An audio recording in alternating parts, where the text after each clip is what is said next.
আসসালামু আলাইকুম। আজকে একটা মজার জিনিস আমি শেয়ার করব। এটা আসলে আমার কাছে মজারই মনে হয়েছে, কারণ আমি এর আগে কখনো এরকম কিছু দেখি নাই, হয়তো বা আপনারা দেখেছেন। এটা হচ্ছে মিষ্টি কুমড়া। মিষ্টি কুমড়া ভিতরে কাটার পরে হঠাৎ দেখি ভিতরে পুরো গাছ, একদম গাছের পাতা, এই যে সবুজ সবুজ দেখতে পাচ্ছেন, সব গাছের পাতার ভিতরে এত এত গাছ হয়েছে, একদম পুরোটাই ভরে গিয়েছে। আসলে আমি আমার লাইফে প্রথম এরকম দেখলাম যে কাঁচা এরকম মিষ্টি লাউয়ের ভিতরে এরকম হচ্ছে গাছ হয়ে যায়। গাছের শিকড়গুলো যে এত বড় বড় হয়ে গিয়েছে, ভালোই লাগতেছিল দেখতে।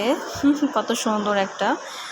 মূলত এটা বাড়ি থেকে আম্মু পাঠিয়েছিল খাওয়ার জন্য, তো রুমে কিছুদিন রেখে দিয়েছিল গাছ থেকে পাড়ার পরে। তো এই ভিতরে এই অবস্থা, একদম লম্বা লম্বা গাছ হয়ে পাতা হয়ে গেছে। কত বড় গাছ, এই দেখেন টেনে বের করতেছি, একটা গাছ কত বড় হয়েছে, এটা ভিতরে গাছ এবং পাতাও হয়ে গিয়েছে।